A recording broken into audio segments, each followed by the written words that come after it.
Terkini kita langsung bergabung dengan jurnalis Selvin Sipahutar dari gedung KPU RI. Selamat malam Selvin, setelah konversi yang dilakukan tadi sore, apakah ada pernyataan terbaru dari pihak KPU untuk menindaklanjuti putusan DKPP, khususnya terkait dengan rapat pleno para komisioner mencari pengganti Hashim Asyari?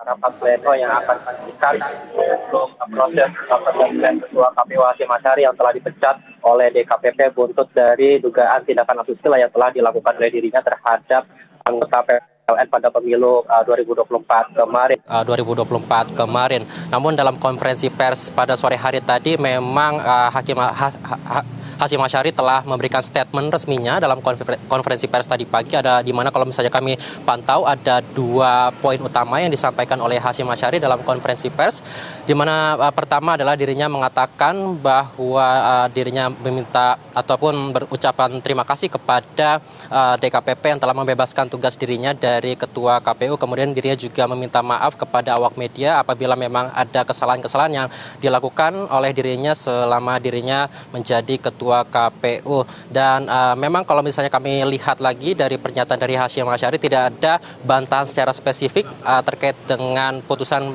dari DKPP yang telah diputuskan terhadap dirinya tersebut, Soza. Dan kalau misalnya kami coba analisis atau kami lihat bahwa Hashim Asyari tampak menerima putusan dari DKPP tersebut.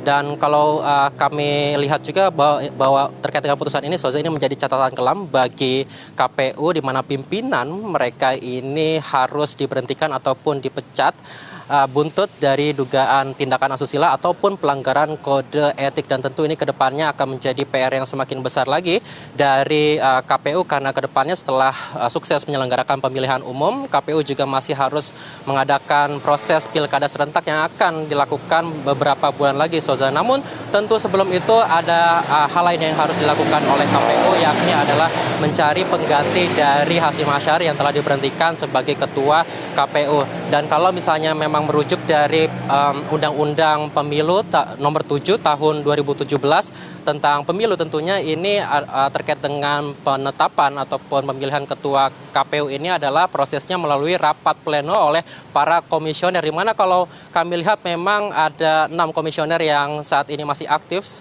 di KPU, di mana mereka adalah BT Epsilon Idros, kemudian juga Muhammad Afifuddin, kemudian juga Parsadan Harahap, Yulianto Sudrajat, Idam Holik, dan juga August Melas. Mereka inilah yang nantinya akan terlibat dalam rapat pleno untuk menentukan ketua KPU terbaru yang menggantikan Hashim Asyari yang telah diganti ataupun telah dipecat dari DKPP. Dan selain itu juga anggota ke-7 KPU nantinya tentu masih perlu dicari, dan kalau merujuk dari pergantian antar waktu atau PAW, maka anggota KPU ke-7 nantinya akan ditentukan sesuai nomor urut saat fit and proper test DPR pada 2022 silam, Soza. Dan berkaitan dengan pemecatan dari Hashim Asyari, Istana juga telah buka suara melalui pernyataan dari tenaga ahli utama kantor staf Presiden Ali Muhtar Ngabalin, dan berikut adalah pernyataan dari Ali Muhtar Ngabalin.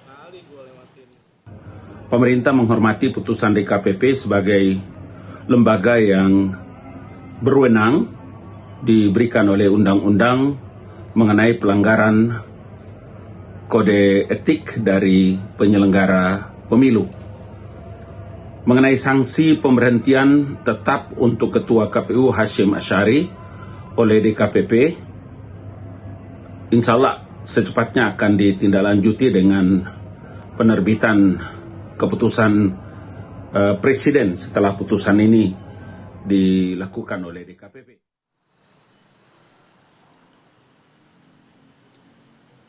Ya, baik Soza, demikian pernyataan dari Ali Muhtar Ngabalin. Tentu kedepannya kita masih terus menantikan dinamika yang terjadi ataupun dinamika yang ke depan akan berlangsung terkait dengan rapat pleno yang akan dilangsungkan KPU untuk memproses pengganti Ketua KPU Hashim Asyari yang telah dipecat oleh DKPP berkaitan dengan dugaan tindakan asusila atau pelanggaran kode etik. Demikian, Soza. Kan Selvin Sipahutar untuk laporan langsung Anda. Selamat kembali bertugas.